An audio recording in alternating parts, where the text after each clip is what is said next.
Bonjour, bienvenue à tous dans ce nouvel épisode de Sharing is Caring, le podcast de Farmnet.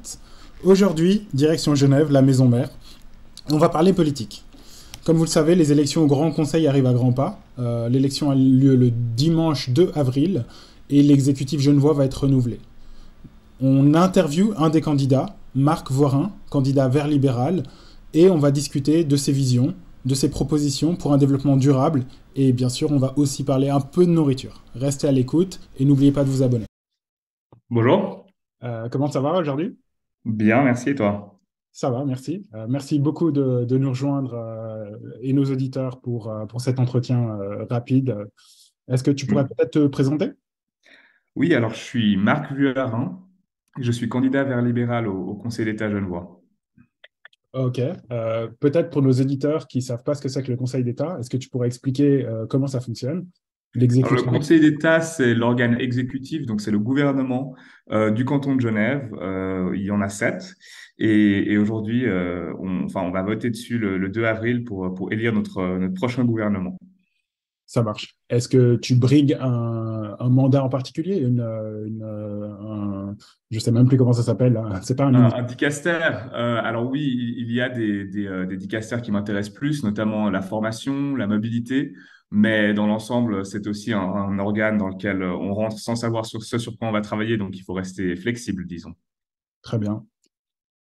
Quel est ton message, ta politique? Quelle est ta philosophie?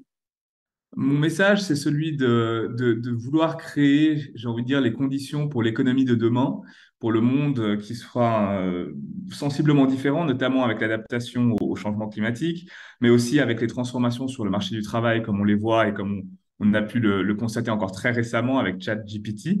Donc, c'est vraiment adapter les structures de formation, adapter les conditions cadres pour l'entrepreneuriat, et puis soutenir la transition écologique autant que possible, que ce soit à travers une politique de mobilité qui s'axe plus sur la mobilité durable, ou à travers des soutiens aux entreprises pour qu'elles fassent leur transformation, ou aux propriétaires pour installer des panneaux solaires, ce genre de choses. Ok. Il me semble que les panneaux solaires, c'est une de tes propositions choc. Je me trompe peut-être. Oui, alors c'est une de nos initiatives qu'on a lancée à Genève. On a pu la déposer en fin d'année dernière, donc elle est actuellement en cours de traitement.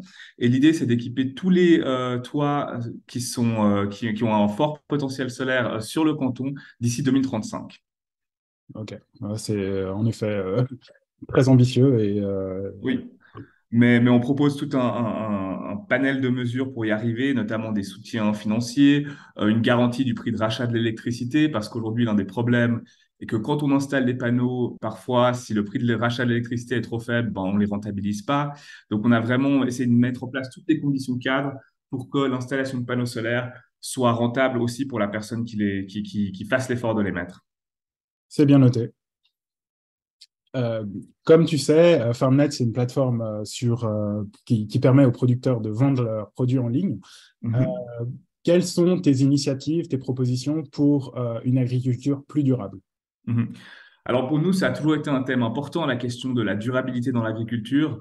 On voit qu'on a aujourd'hui des problèmes en termes d'utilisation des sols, en termes de rejet, que ce soit à cause de l'excès de certains entrants dans certaines industries, notamment on peut penser à la production de protéines animales.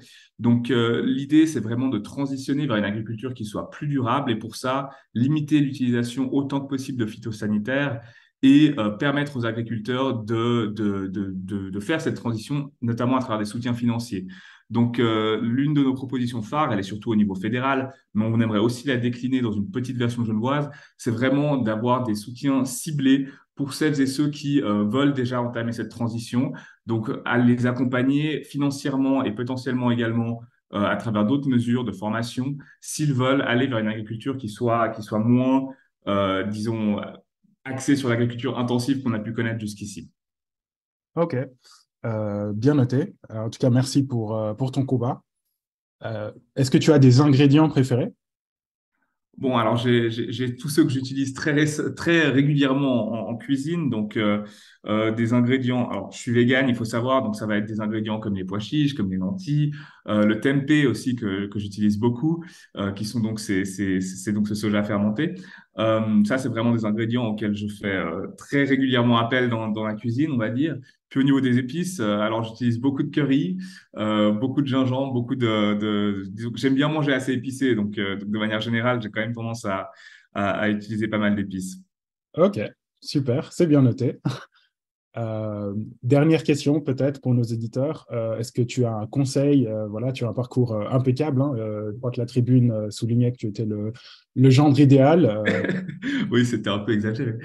Oh, bon, je pense que c'est mérité, hein. En plus, tu rentres en politique. À ton âge, c'est plutôt impressionnant.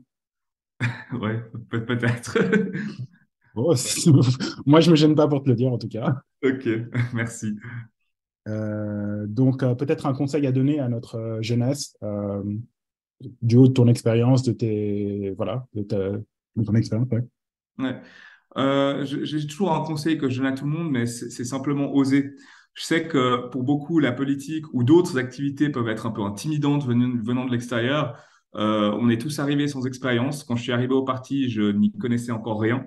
Et ma foi, ben, on fait ses armes en pratiquant. Donc vraiment oser, oser participer, oser discuter, oser apprendre et vous remettre en question.